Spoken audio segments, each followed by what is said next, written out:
Fala pessoal, tudo bom? Professor aqui mais uma vez para a gente ter uma aula maneira de geografia, tá? Como eu sempre digo, começando imediatamente do ponto que a gente parou da última aula, hoje vamos falar de espaço agropecuário do Centro-Oeste, tá bom? E aí, para a gente começar a falar desse espaço agropecuário do Centro-Oeste, a gente tem que ter em mente que até 1960 essa região não era um foco para a agropecuária brasileira. Então, o Centro-Oeste que a gente conhece hoje, totalmente envolvido pelo agronegócio, pela plantação de soja, pela sojicultura, não existia até 1960. Isso é algo bastante recente, tá? Passou a ser explorado a partir da década de 70, principalmente, com o avanço da sojicultura.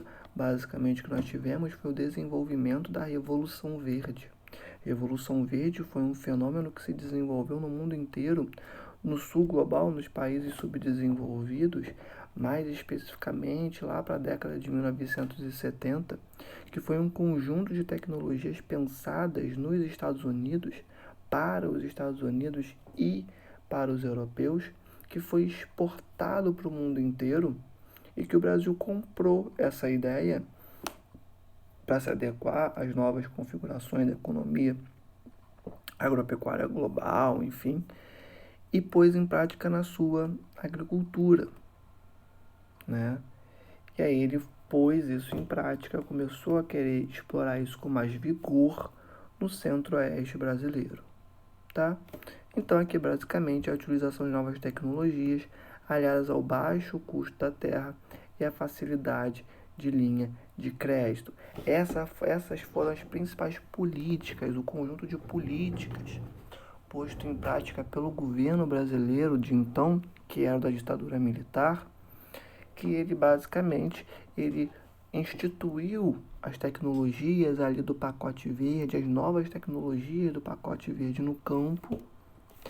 Aliado a isso, ele adicionou um baixo custo da terra, ou seja, o governo brasileiro basicamente estava dando terras, já vai ver para quem que ele estava dando essas terras, e uma facilidade muito grande a ter acesso a linhas de crédito.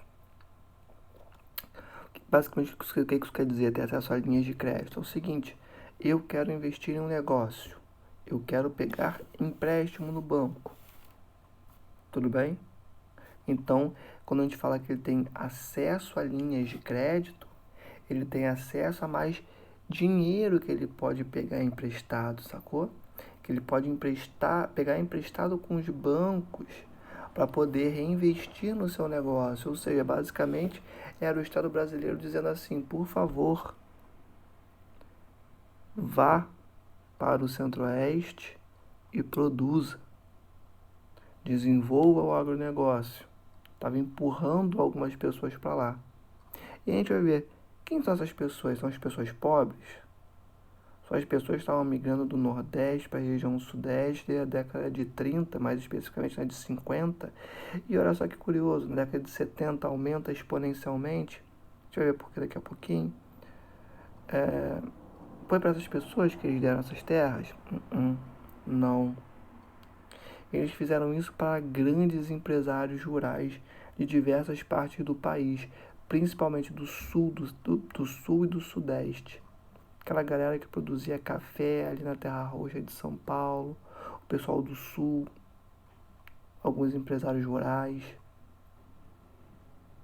Então, nós temos essas terras, essas facilidades sendo dadas para esses grandes empresários. Tudo bem? Então, foi um pacote de políticas desenvolvidos pelo governo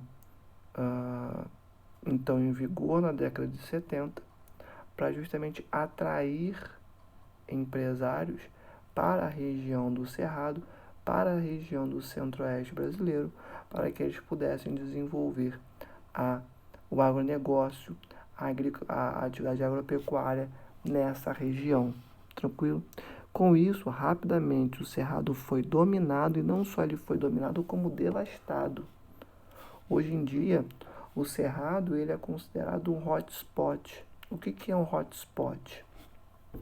É um termo que a gente usa na geografia para se referenciar a espaços que possuem espécies vegetais e animais que só nascem ali, não nascem em nenhum outro lugar, mas que já tem mais de 50% da sua flora, das suas espécies vegetais devastadas. Ou seja, o Cerrado possui espécies animais e vegetais que só nascem ali, que dependem da existência do Cerrado para existirem também, e ao mesmo tempo ele tem mais de 50% de todas as suas espécies vegetais, toda a sua flora devastada. Ou seja, hotspot também é um termo delimitado para regiões que estão com claro risco de serem devastadas e têm suas espécies colocadas em extinção. O Cerrado é um hotspot. Hoje o Cerrado tem mais ou menos 5% da sua área original. Tudo foi retirado para colocar pasto, para colocar boi e para colocar soja. Soja, milho, mas principalmente soja. Criou-se uma nova fronteira agrícola. Um minutinho, só que eu vou beber uma água.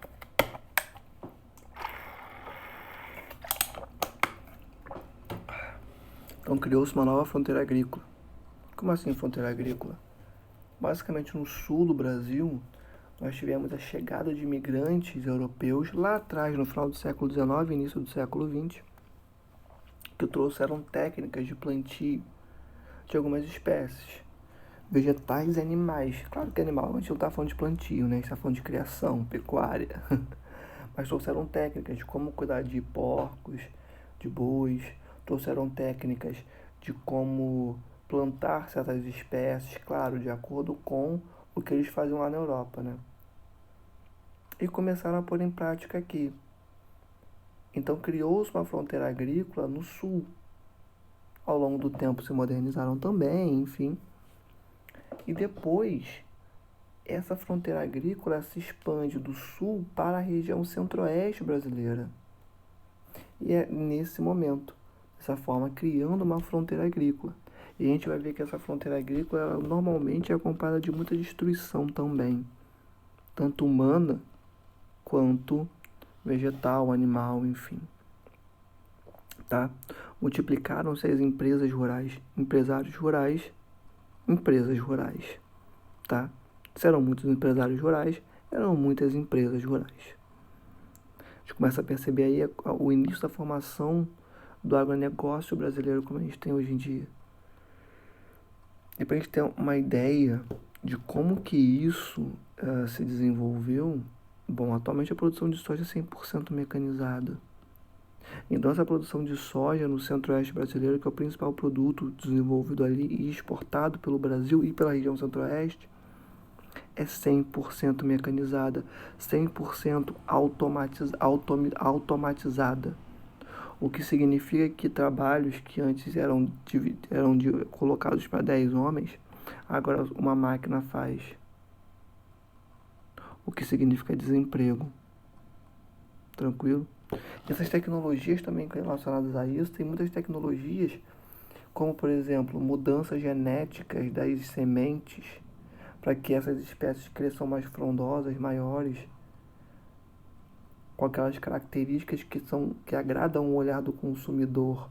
Uma maçã vermelhinha. Vocês acham que a maçã vermelhinha, como aquela do conto da Branca de Neve, fica daquele jeito como? Com mudança genética dentro de laboratório. A verdade é essa. Quando a gente pensa em tecnologia dentro do agronegócio, a gente pensa em genética. A gente não está pensando no homem do campo com a enxada, coisa do tipo. Esse cara só é convocado pelo agronegócio em momentos sazonais, períodos da colheita, períodos do plantio, isso enquanto eles não pensam uma tecnologia para substituir esse trabalho humano. A partir do momento que eles desenvolverem essa tecnologia, não vai precisar mais de gente. Só de funcionários altamente qualificados, engenheiros agrônomos, veterinários, extremamente qualificados nas melhores universidades do país. Agora, emprego para a grande massa da população, esquece que agronegócio não é para isso. Tudo bem? Então, atualmente a produção de soja está 100% mecanizada, 100% automatizada, 100% focada em tecnologia. O cerrado é responsável por uma grande parte da produção de grãos do país. 8% do PIB nacional está concentrado só nessa região. O Brasil é um país extremamente dependente da atividade primária. O que é atividade primária? O setor da economia que basicamente é focado no extrativismo, tira tudo que precisa da natureza. O Brasil, mais ou menos desde 1500 até 1930, até hoje, né? Mas 1930 era mais gritante.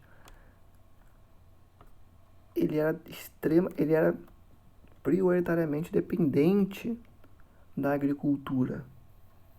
Depois de 1970 começa um processo de desenvolvimento da indústria, enfim, diminui um pouco essa dependência. Mas ainda assim, hoje em dia, o agronegócio tem uma força absurda na economia brasileira. Nos principais produtos exportados pelo Brasil, se não o mais exportado, a soja, que inclusive é uma espécie que nem brasileira é. Fica a título de curiosidade aí. Foi trazida para cá e se adaptou muito bem. E foi adaptada por tecnologia, né? E de tal forma que grande parte do PIB brasileiro, grande parte da produção de grãos do país vem do Cerrado. 8% do PIB nacional está concentrado nessa região. Olha que bizarro. Vamos olhar agora para a região sul. A região sul ela tem um novo quadro de espacialização da atividade agropecuária regional. Professor, o que você falou? Foi mandarim? Foi espanhol? O que você foi muito rápido? Não entendi termos difíceis. O que você está falando? Calma, é o seguinte. No sul, a gente tem uma configuração espacial um pouco diferente do centro-oeste.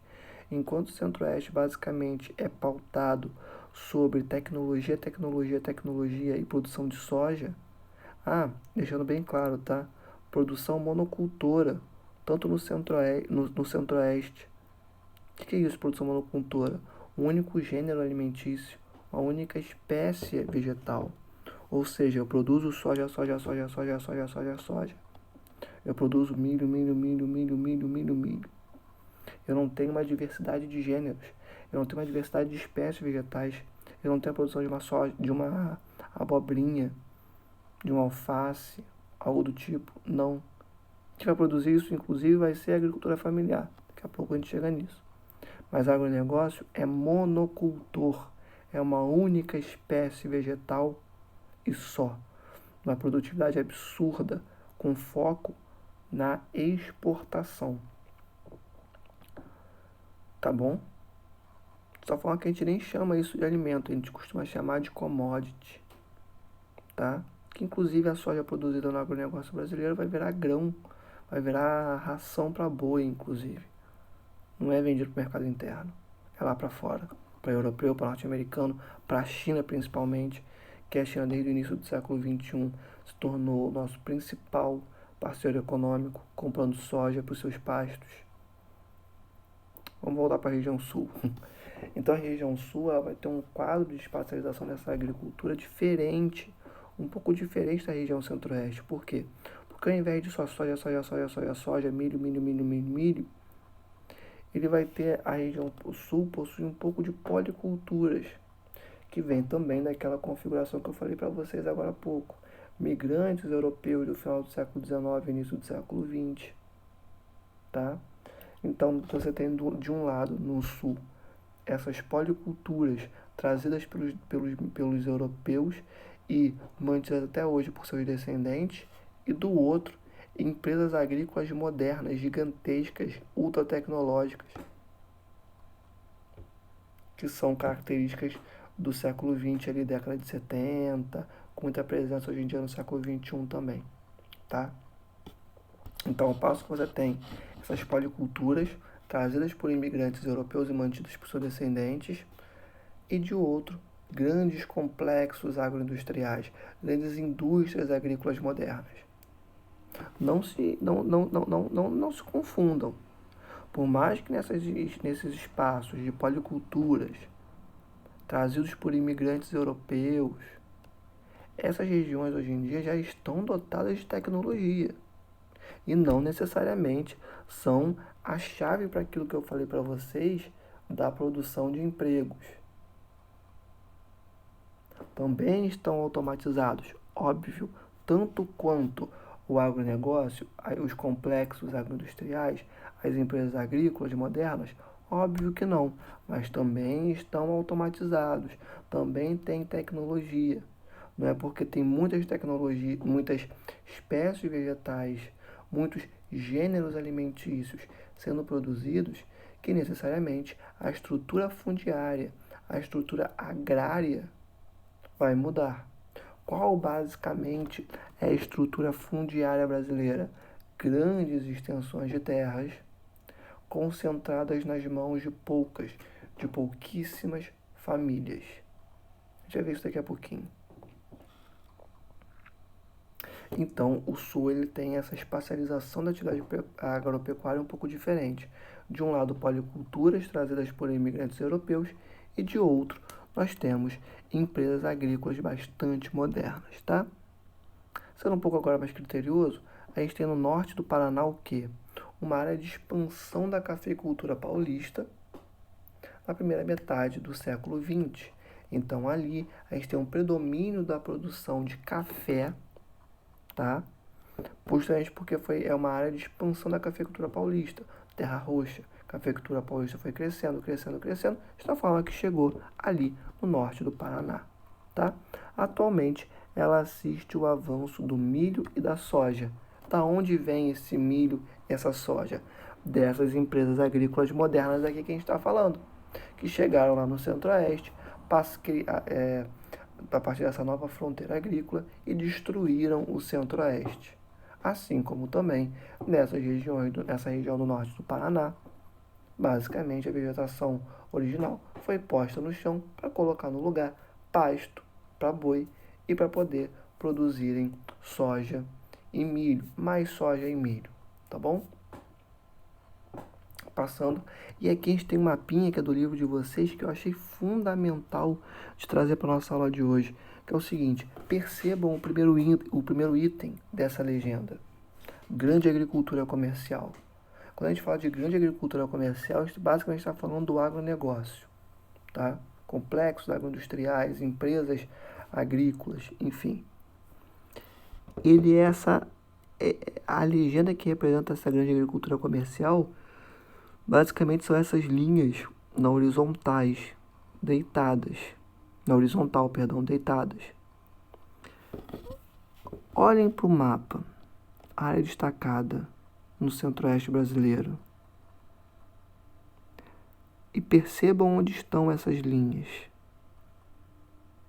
Na maior parte do centro-oeste, né? Agora vejam a segunda legenda. Pequena agricultura comercial de subsistência, que é a agricultura que vai colocar comida na mesa de cada um dos brasileiros, porque o restante, basicamente, pode colocar alguma coisa nos mercados, mas tem muito foco no mercado externo. Quem alimenta a população local, regional, é a pequena agricultura familiar. E vejam os espaços destinados a essa agricultura familiar. São muito poucos. Em grande parte, dentro da área da grande agricultura comercial. O que nos leva a crer que daqui a pouco tempo, essas pequenas áreas de agriculturas familiares serão engolidas pela grande agricultura comercial, que é o que mais acontece no Brasil. O agronegócio acabando com os minifúndios, acabando com as pequenas propriedades. E para onde essas pessoas vão? Para a cidade. Entenderam como é que é a estrutura agrária brasileira, fundiária? Depois Depois tem pecuária melhorada, é uma pecuária, criação de boi, vaca com tecnologia. Pecuária primitiva, extensiva, o que isso quer dizer? Uma criação de boi com pouca tecnologia empregada. Quando a gente fala que uma produção é extensiva, está falando que teve pouca tecnologia empregada. Quando a gente fala que ela é intensiva, a gente fala que teve bastante tecnologia empregada. A gente coloca que foi pensa assim, foi uma utilização de tecnologia de modo intensivo, de modo forte, de modo robusto. Então a pecuária intensiva tem muita tecnologia empregada, assim como a agricultura também. E a pecuária extensiva é basicamente pasto disposto. Basicamente, os bois dispostos no pasto e vão tratando da maneira como, sem muita tecnologia, tá? A pecuária extensiva. E depois extrativismo vegetal, que é basicamente desmatamento, tá bom? Eu sei que eu estava falando da região sul, mas não tem como passar sem esse mapa do Centro-Oeste. Como muitos alunos ficaram com dúvida nos últimos slides, né, porque eu colocava alguns efeitos para aparecerem os mapas nos lugares certinhos e tal, muitos alunos ficaram na dúvida de como que eles conseguiam ver o conteúdo que estava embaixo dos mapas, porque estava na miniatura, né?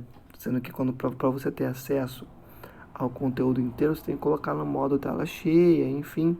Como estava nessa dúvida, eu trouxe separado os mapas em slides individuais, tá bom? Então, por isso que eu voltei no Centro-Oeste, tá? Mas vamos continuar o nosso conteúdo.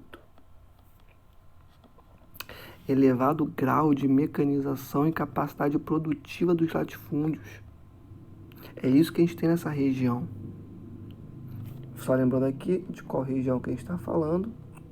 Eita. Volta. Voltou. Aí. A gente está no norte do Paraná, tá bom? Só para vocês não esquecerem.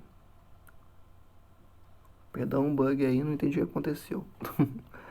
Então, é uma região de alto grau de mecanização e capacidade produtiva dos latifúndios, ou seja, você aumenta a produtividade dos latifúndios a partir da mecanização, a partir da tecnologia. Late, se eu não me engano, é grego ou latim, eu acho que é latim, não tenho certeza. Significa grande. Fúndio é terra, terra grande, tá? São muitas terras grandes, muito concentradas nas mãos de poucas famílias. Então, um elevado grau de mecanização e capacidade produtiva dos latifúndios, frutos em grande parte da compra de pequenas propriedades em poder de competição. O que eu acabei de falar naquele mapa do Centro-Oeste, a gente pode aplicar para essa região do Sul. Como que isso acontece, professor? Escuta aqui, eu vou te explicar.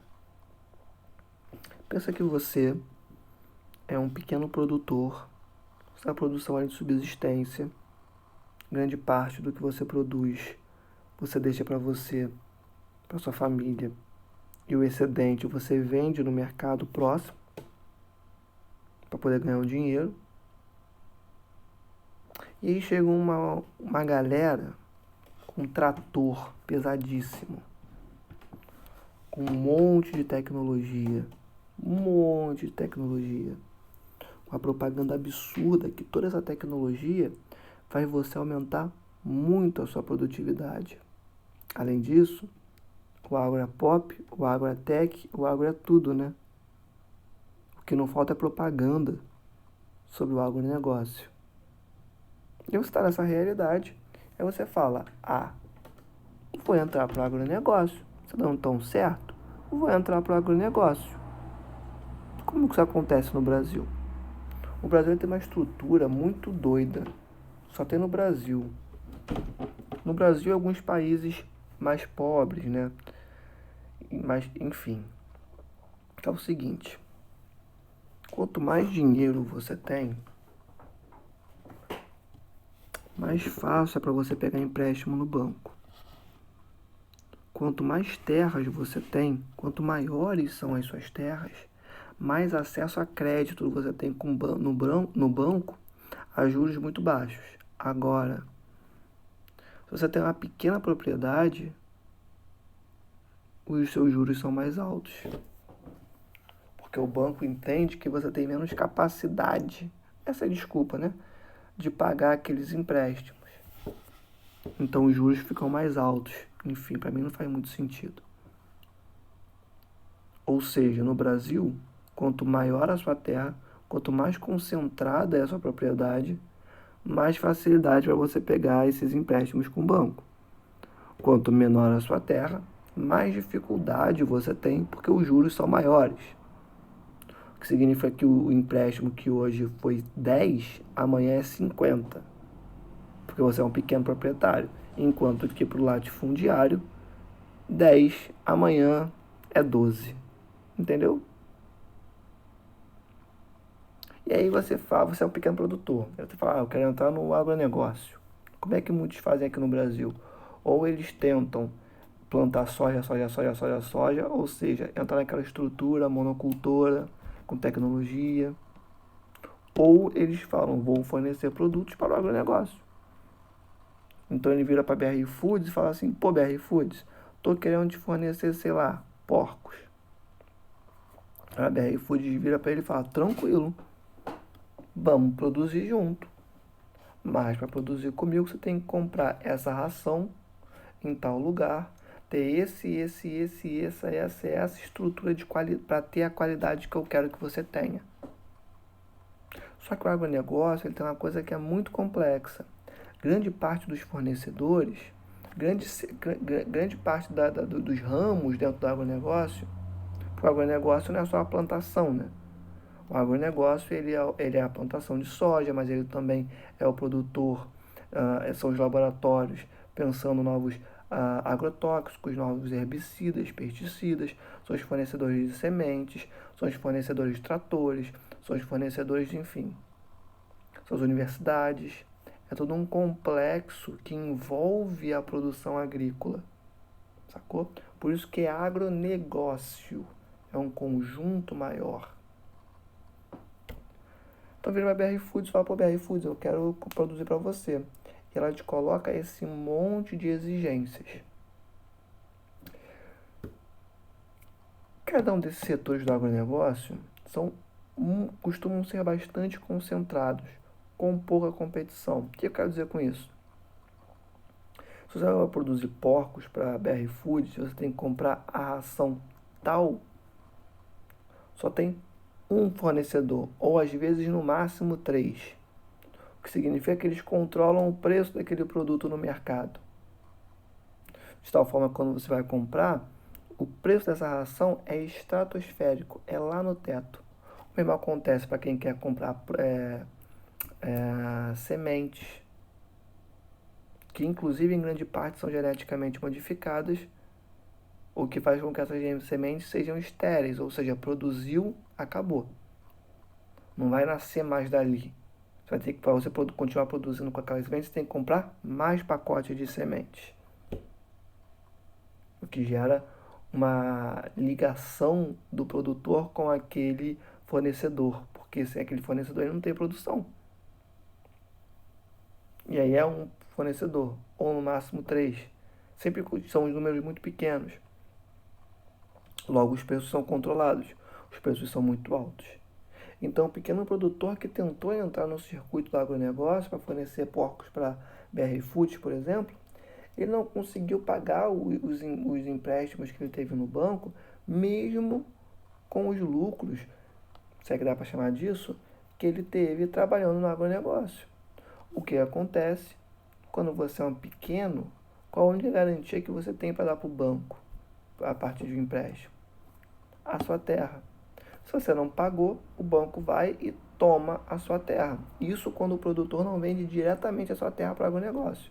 Vira para a BR Foods e fala assim, pô, BR Foods, não estou conseguindo manter nosso negócio. Quer comprar minha terra? A BR Foods vira e fala, lógico que eu quero comprar a sua terra. Porque o agronegócio também tem essa configuração. Terra no Brasil, para eles, é muito barato. Então, para eles é jogo.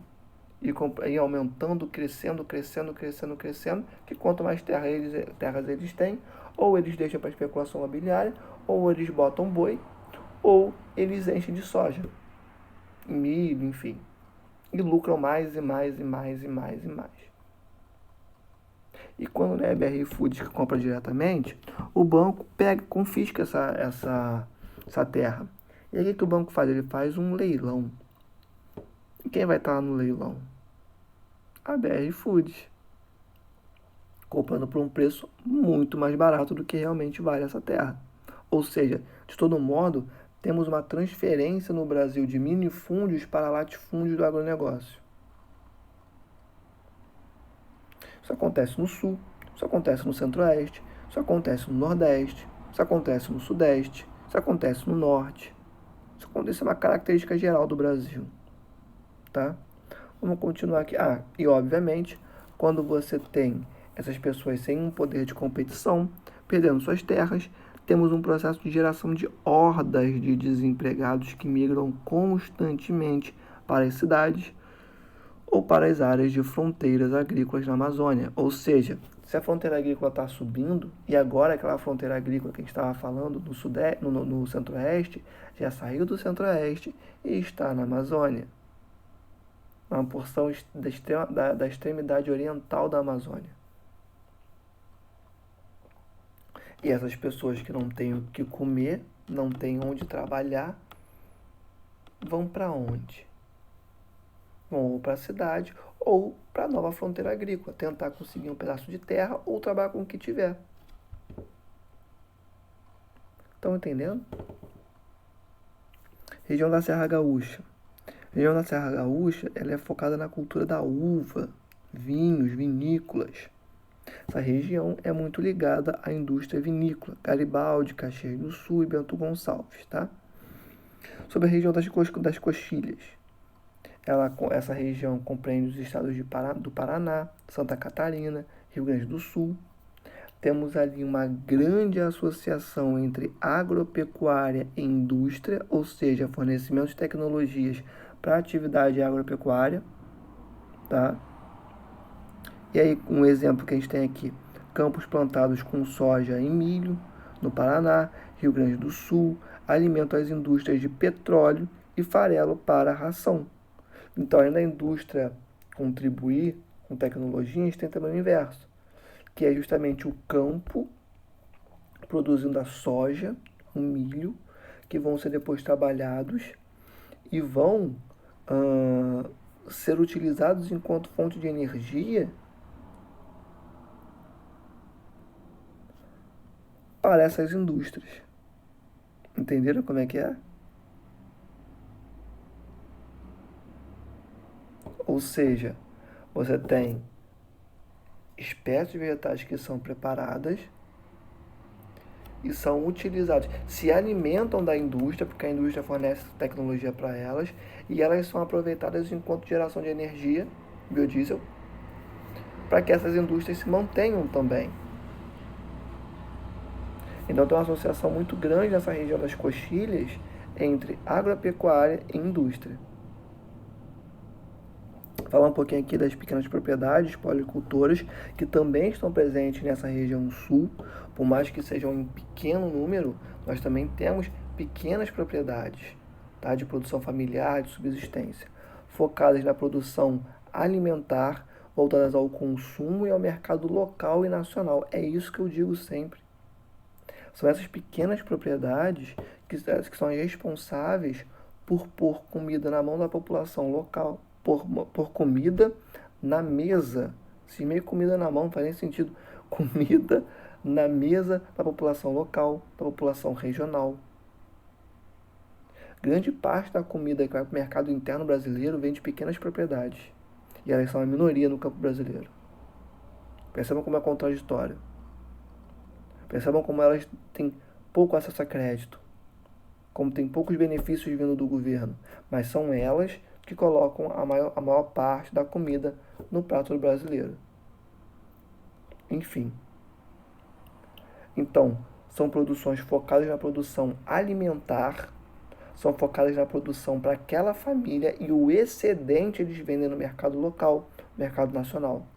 E estão espalhadas por toda a região sul, em menor quantidade, mas estão. Agora vou começar a falar de Minas Gerais. Em Minas nós temos o predomínio da agricultura tradicional.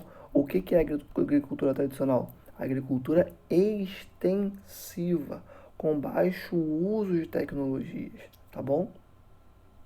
Avançando aqui, uma foto rápida do mapa do sul. Aqui a gente consegue perceber, né, na comparação, os principais tipos e os principais gêneros agrícolas produzidos. A gente tem algodão, uva, arroz, milho, fumo, trigo, soja, culturas comerciais, soja, café, laranja, cana-de-açúcar.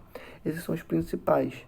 Percebam que mesmo que exista uma policultura existindo em conjunto com grandes indústrias, com grandes empresas agrícolas, com agronegócio, ainda assim você não tem chuchu, você não tem alface, enfim. Você não tem outras muitas espécies vegetais, outros muitos gêneros vegetais, alimentícios, dispostos nessa legenda aí. Por quê? Porque está focando na maior no que mais é produzido. E quem produz esses gêneros que eu acabei de falar para vocês aqui, chuchu, alface, enfim, são os pequenos produtores. Eles não estão nesse gráfico. Eles não estão nesse gráfico, não. Eles não estão nessa comparação de mapas.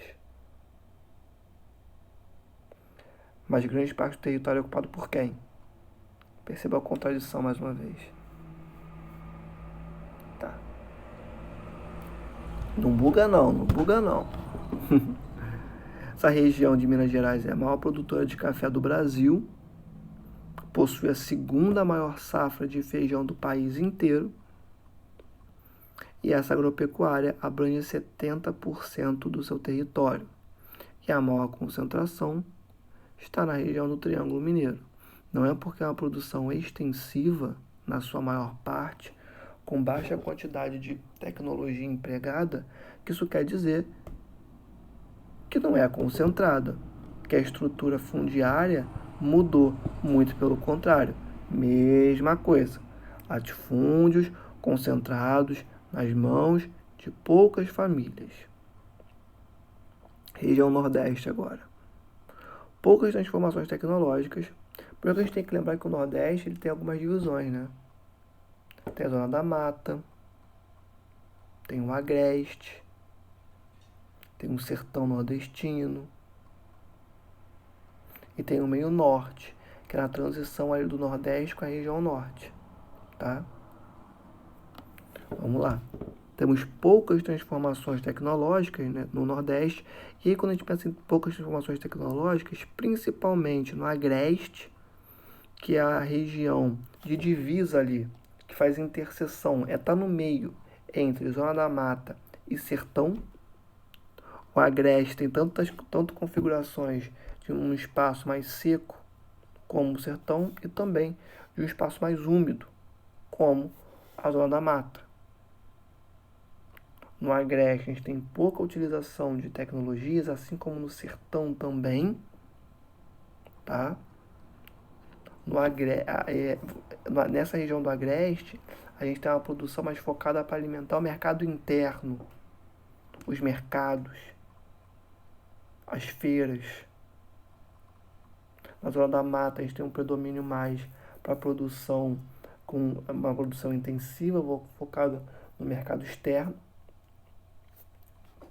No Sertão é uma agricultura de subsistência, plantar para comer, e se der para vender alguma coisa, você vende, mas majoritariamente é uma produção para subsistência, para comer, tá?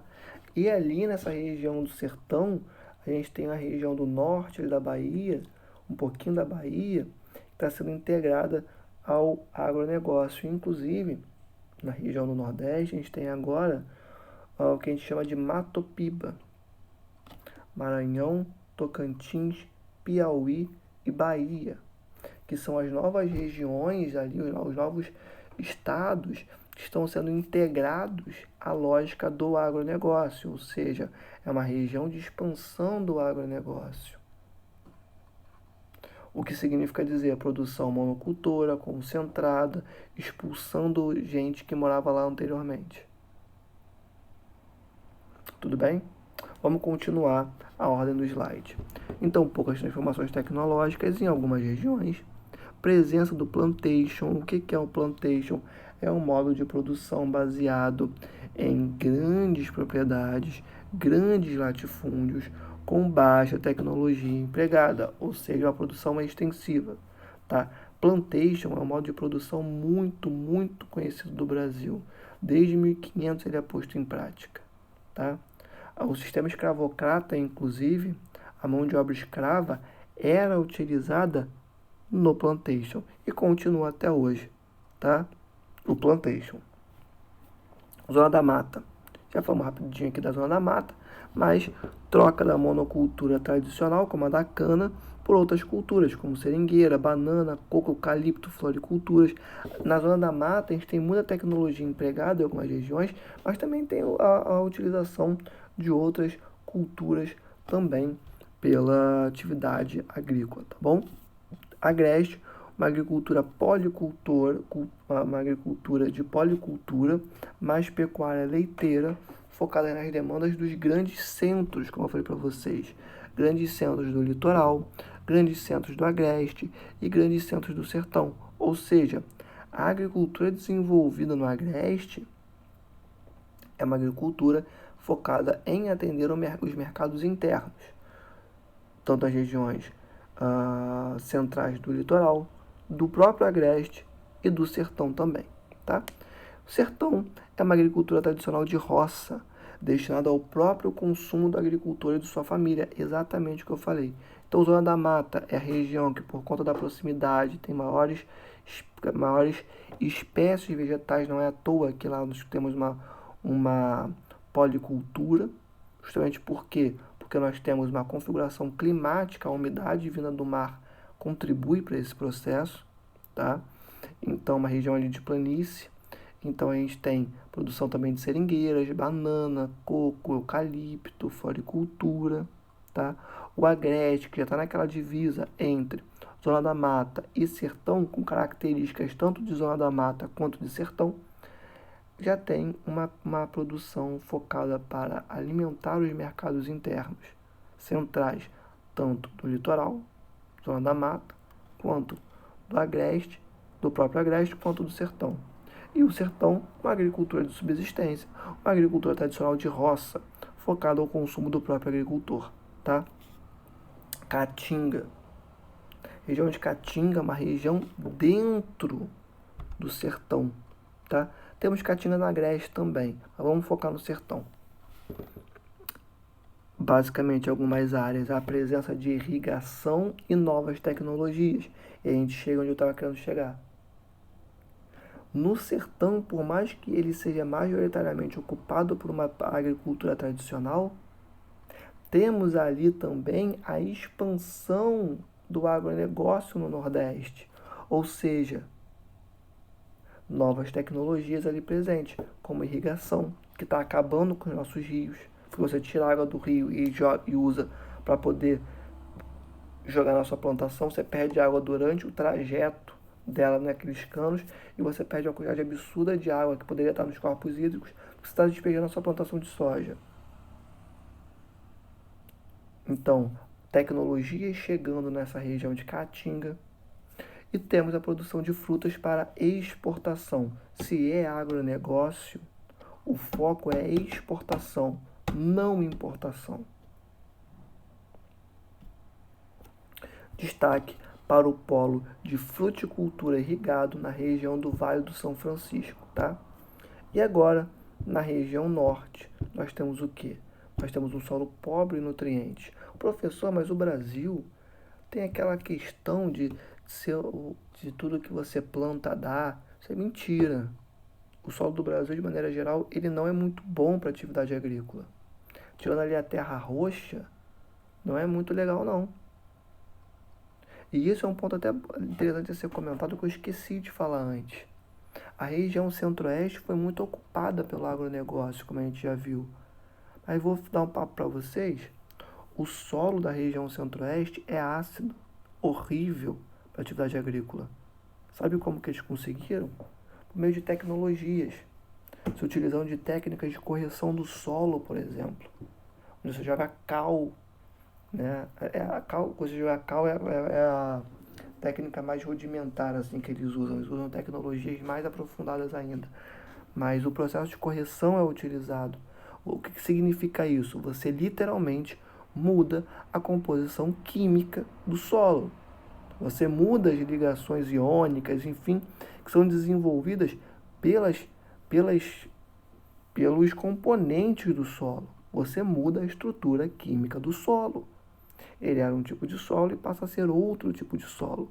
É óbvio que ao longo do tempo esse solo vai ficar totalmente inutilizável.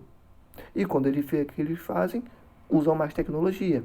Taca-lhe tecnologia. Taca-lhe tecnologia. Vai chegar um momento em que não vai dar para nem com a melhor tecnologia do mundo.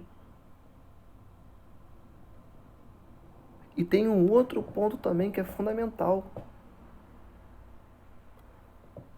O agronegócio ele é pautado sobre técnicas de produção, sobre um modo de produção que ele é característico dos norte-americanos. Lembra lá de trás que eu falei? O que foi o pacote verde, Revolução Verde? Tecnologias vindas dos Estados Unidos, dos europeus, que são adaptados para regiões de climas temperados, mais frios, com solos diferentes, com climas diferentes.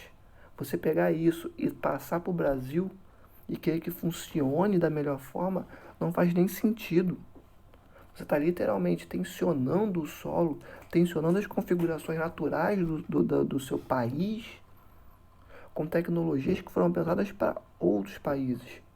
Você vai tensionando, quando fica ruim, taca mais tecnologia, até o momento que a natureza não aguenta mais. Não faz sentido, tá? Então, o centro-oeste, o nordeste, o sul, toda aquela região ali da Terra Roxa, em grande parte conseguiram avançar tanto nas atividades agrícolas porque houve emprego de tecnologia nesse processo, principalmente no centro-oeste. Um solo horroroso para a atividade agrícola, mas que o agronegócio transformou a composição química dele para poder explorar e acabar com o cerrado brasileiro.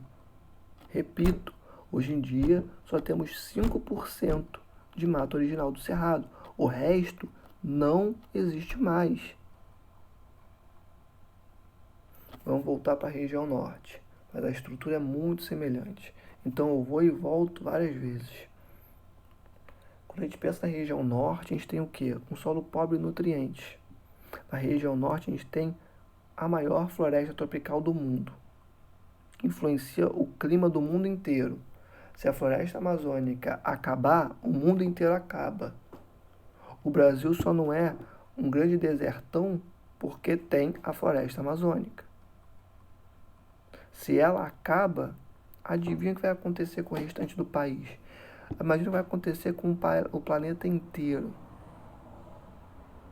Que ela produz a maior massa de ar quente e úmido do mundo, massa equatorial continental, vinda dessas espécies vegetais.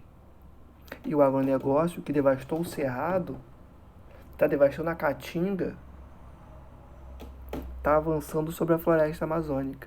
Não à toa, a gente viu no ano passado e nesse ano já ultrapassou, inclusive, margens tão altas de desmatamento na Amazônia.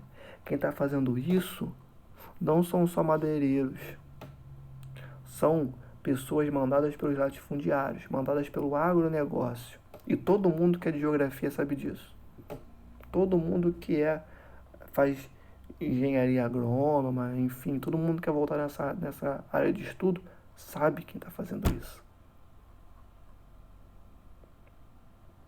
Hoje em dia, a fronteira agrícola avança para a região do Mato Piba e avança para essas porções mais orientais da Amazônia.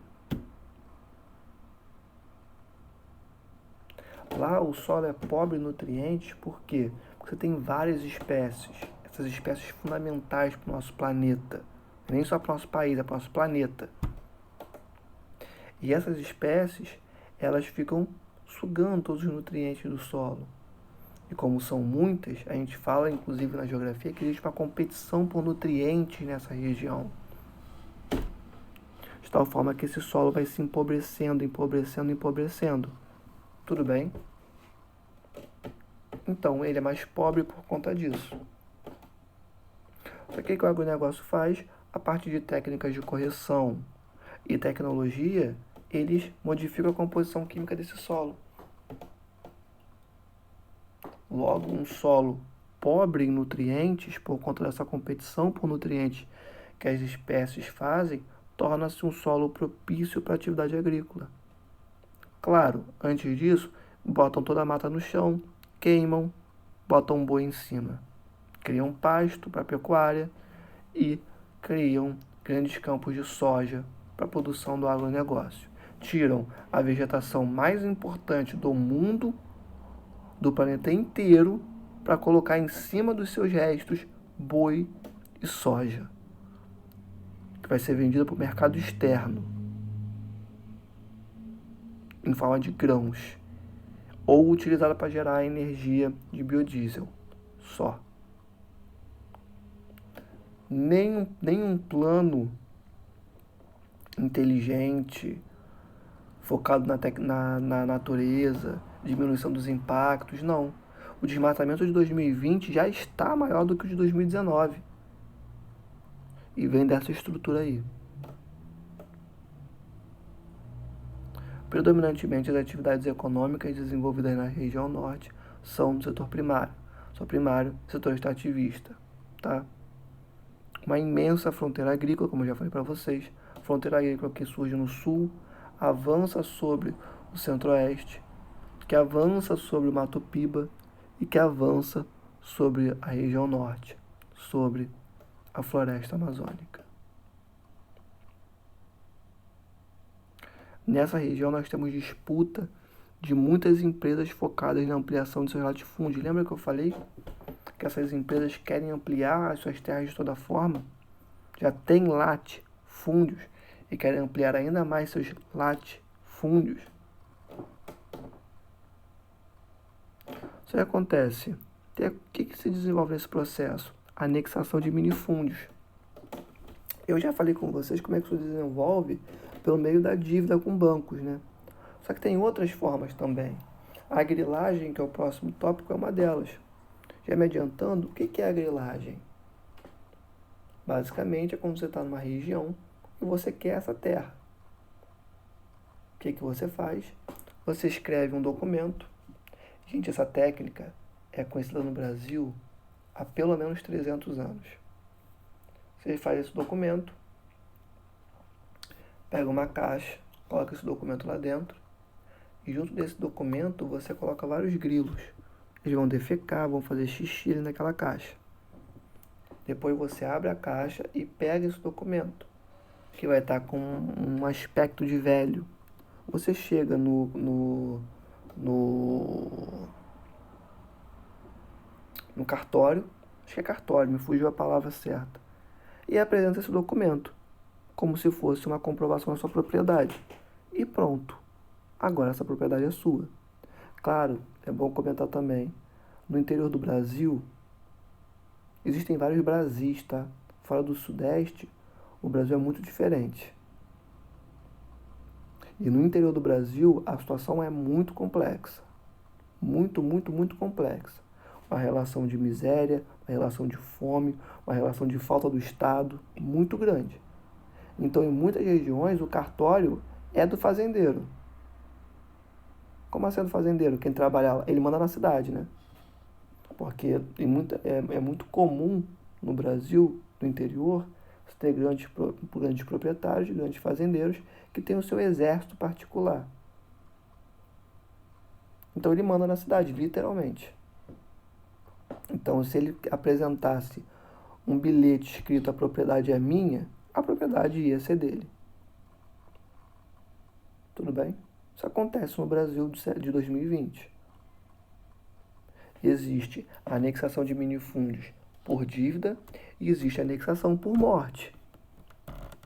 Pessoas que são mortas ou expulsas pelo grande proprietário do agronegócio. Isso acontece, todo mundo sabe. Além disso, temos conflitos por terras indígenas. O que acontece? O Brasil ele não foi descoberto. Esse termo é um termo errado. Na academia, na universidade, a gente não fala mais. O Brasil foi, há uns anos, inclusive algumas décadas, a gente não fala que o Brasil foi descoberto. O Brasil foi encontrado pelos portugueses. Quem descobriu o Brasil foram povos muito, muito, muito mais antigos. De pelo menos aí alguns 1000 anos. Alguns colocam até 5000 anos. Então já tinha gente aqui antes do português chegar, ó, há muito tempo. Então o português não descobriu nada, ele só encontrou uma coisa que alguém já tinha descoberto antes. E em muitas dessas regiões existem povos indígenas que estão aqui, ó, há muito tempo. Antes do europeu pensar em encontrar a América. E na cultura de muitos indígenas, a sua terra é o seu universo.